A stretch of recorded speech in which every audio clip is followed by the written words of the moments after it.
दोस्तों, पहले अमेरिका अपनी सुपर पावर की ताकत दिखाते हुए सेक्शंस यानी कि प्रतिबंधों का खेल खेलते हुए बड़े से बड़े देशों को सामने झुका देता था। लेकिन अब अमेरिका सेक्शंस का नहीं बल्कि टैरिफ के खेल का खिलाड़ी बनकर एक के बाद एक देश को घुटनों पर ला रहा है। जहां इस खेल में अमेरिका अब तक 20 से अधिक देशों पर टैरिफ लगा चुका है और इसमें कुछ ऐसे भी देश शामिल है जो कि ब्रिक्स जैसे संगठन के मेंबर हैं। हालांकि भारत अभी तक जैसे तैसे करके ट्रंप की टैरिफ की मार से बचा हुआ है, लेकिन अगर कोई रणनीति नहीं लगाई गई तो भारत भी ज्यादा दिनों तक ट्रंप की टैरिफ की मार से नहीं बच पाएगा।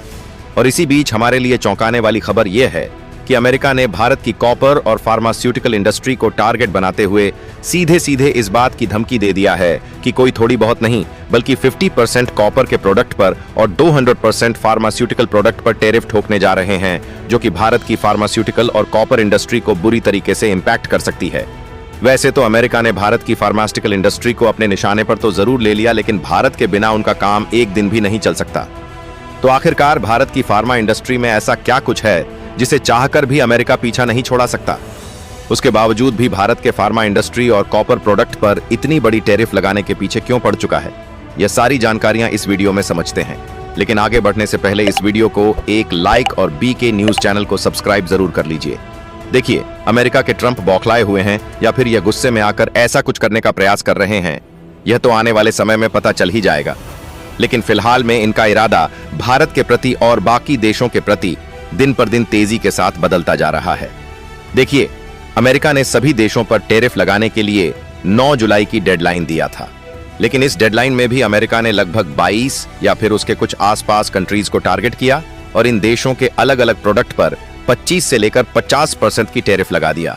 और जिन देशों पर टैरिफ लगाई गई उनमें जापान से लेकर साउथ कोरिया के साथ साथ भारत का पड़ोसी बांग्लादेश और श्रीलंका तक शामिल हैं। और अपनी स्क्रीन पर उन देशों की लिस्ट देख सकते हैं जिन पर अलग अलग परसेंटेज के हिसाब से अमेरिका ने टैरिफ को लगा दिया है। यानी जाहिर सी बात है कि जिन देशों के प्रोडक्ट पर जितनी परसेंटेज टैरिफ लगाई गई है उन देशों के प्रोडक्ट अमेरिकी मार्केट में इतने % महंगे हो जाएंगे। लेकिन कमाल की बात उन देशों के लिए है जिन देशों पर टैरिफ नहीं लगाई गई और उन देशों का नाम इस वाली लिस्ट में शामिल नहीं है। और सेम यही हाल भारत का भी है, क्योंकि इस लिस्ट में भारत का नाम शामिल नहीं किया गया। अब यहाँ पर भारत का नाम इस लिस्ट में इसलिए नहीं शामिल किया गया क्योंकि अमेरिका को भी भारत की जरूरत है और अमेरिका खुद भारत के साथ जल्द ही मिनी ट्रेड डील फाइनल करना चाहता है। ऐसे में उन्होंने भारत को एक का समय दिया है कि भारत इस बीच मिनी ट्रेड डील फाइनल कर ले। लेकिन समस्या यह है कि इस बीच भारत पर प्रेशर बनाने के लिए अलग अलग उपाय निकाले जा रहे हैं कि भारत अमेरिका के दबाव में आकर मिनी ट्रेड डील फाइनल कर ले। दरअसल शुरुआत में तो अमेरिका ने अपना फायदा देखते हुए भारत की मार्केट में अपने जीएम क्रॉप्स यानी कि जेनेटिकली मॉडिफाइड क्रॉप्स के ऊपर भारत की तरफ से लगाए गए शुल्क को हटाने की मांग की। उन्होंने कहा कि भारत ऐसा करेगा तभी वह ट्रेड समझौता करेंगे। लेकिन भारत ऐसा करता है तो भारतीय किसानों की साख मिट्टी में मिल सकती है, इसलिए भारत ने अभी तक ऐसा नहीं किया, भले ही चाहे जितना अमेरिका प्रेशर बना रहा है। लेकिन इसी बीच अमेरिका ने अब नया खेल खेलना शुरू कर दिया है और उन्होंने धमकी दिया है कि दुनिया भर से इंपोर्ट होने वाले फार्मा प्रोडक्ट पर 200% तक की टैरिफ लगाएंगे। हालांकि उन्होंने इस धमकी को दुनिया भर की फार्मा इंडस्ट्री का नाम लेकर दिया है, लेकिन इसका निशाना बनाकर कहीं ना कहीं भारत को धमकाने और भारत पर जल्द से जल्द प्रेशर बनाकर ट्रेड डील करने की साजिश रची गई है। क्योंकि अगर आप पूछें कि आखिर ट्रंप को भारत से इतनी दिक्कत क्यों हो रही है, क्यों भारत की फार्मा इंडस्ट्री जिसने कोविड के दौरान अमेरिका समेत पूरी दुनिया को दवाएं दी अब अचानक ट्रंप के निशाने पर आ गई है, तो देखिए हुआ यह है, भारत की फार्मा इंडस्ट्री अमेरिका के लिए निर्भरता का पर्याय बन चुकी है। जहां अमेरिका अपनी कुल जेनेरिक दवाओं का 33% से अधिक भारत से मंगवाता है और एंटीबायोटिक्स, डायबिटीज, हार्ट और कैंसर की दवाओं के मामले में भारत अमेरिका का सबसे बड़ा सप्लायर है। और आपको बता दें कि अमेरिका का ही नहीं बल्कि भारत जेनेरिक दवाओं के मामले में दुनिया का सबसे बड़ा सप्लायर है और दुनिया के कोने कोने में भारत की मेडिसिन एक्सपोर्ट की जाती है। और यही नहीं बल्कि भारत की फार्मा इंडस्ट्री दुनिया की फार्मेसी के रूप में जानी जाती है, जहां मात्रा के हिसाब से देखा जाए तो तीसरा सबसे बड़ा फार्मास्यूटिकल्स उत्पादक है, जबकि मूल्य के हिसाब से देखा जाए तो यही भारत 14वें स्थान पर देखने को मिलता है। यानी कि इतने बड़े गैप से यह बात साफ है कि भारत की दवाएं दूसरे देशों के मुकाबले काफी ज्यादा सस्ती होती हैं। तभी तो उत्पादन के हिसाब से भारत की जो फार्मास्यूटिकल इंडस्ट्री तीसरे स्थान पर है। मूल्य के हिसाब से 14वें स्थान पर देखने को मिलती है।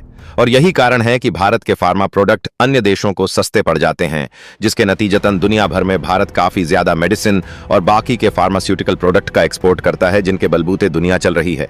इतना ही नहीं, बल्कि अमेरिका के अंदर फार्मा निर्माण की लागत इतनी ज्यादा है कि वहां पर जेनेरिक दवाओं का लोकल प्रोडक्शन बहुत मुश्किल है। यानी कि अमेरिका की धमकी से साफ है कि अगर भारत खुद इस बात का डिसीजन ले ले कि हम अमेरिका को मेडिसिन का एक्सपोर्ट ही नहीं करेंगे, तो अमेरिका कहीं का नहीं रह जाएगा। और अगर 200% की टैरिफ फार्मा इंडस्ट्री पर अमेरिका लगा भी देता है, तो भारत का शॉर्ट टाइम में थोड़ा बहुत नुकसान जरूर होगा, लेकिन लंबे समय में भारत का कोई नुकसान नहीं होगा, बल्कि मजबूरन अमेरिका के लोगों को दोगुना दामों में ही वही दवाइयां खरीदी पड़ेगी, क्योंकि भारत के दवाओं और फार्मा प्रोडक्ट से अमेरिका डिपेंडेंसी नहीं हटा सकता। इसके अलावा अगला निशाना इन्होंने बनाया है कॉपर इंडस्ट्री को, जो कि दुनिया भर में इंपोर्ट होने वाले कॉपर प्रोडक्ट पर 50% टैरिफ लगाएंगे। और इसमें भी देखा जाए तो अमेरिका की electric vehicle industry, construction sector और डाटा सर्वर टेक्नोलॉजी, यह तीनों ही कॉपर पर भारी डिपेंडेंट हैं। लेकिन अमेरिका में खुद कॉपर का माइनिंग उत्पादन 2020, ऐसे में भारत, चिली और इंडोनेशिया जैसे देश अमेरिका को कॉपर सप्लाई करते हैं। लेकिन अब जब ट्रंप 50% टैरिफ ठोकने की बात कर रहे हैं, तो इससे भारत को नुकसान होगा, लेकिन अमेरिका को भी कॉपर महंगा मिलेगा, जिससे उसके अपने बिजनेस की लागत बढ़ेगी। यानी यह ऐसा फैसला है जिसमें ना खुद चैन से सोएंगे और ना ही दूसरों को सोने देंगे। फिलहाल जब तक उधर से अमेरिका धमकी दे रहा है, तब तक भारत सरकार को चाहिए कि अमेरिका पर निर्भरता घटाए, यूरोप और लैटिन अमेरिका की फार्मा कंपनियों से समझौते करें। फिलहाल अमेरिका की इन धमकियों से ना डरकर भारत को अब भी अपनी शर्तों पर समझौता करना चाहिए, ताकि दुनिया को संदेश मिले कि भारत सबके साथ व्यापार करेगा, लेकिन अपनी शर्तों पर। बाकी आप लोग भी अपनी राय कमेंट में जरूर बताएं और इस वीडियो को लाइक करके अपने मित्रों तक शेयर जरूर करें, ताकि उन्हें भी जानकारी मिल सके। इसी तरह और भी नॉलेजेबल वीडियो देखने के लिए बीके न्यूज चैनल को सब्सक्राइब करके बेल आइकन को ऑल पर जरूर सेलेक्ट करें। धन्यवाद।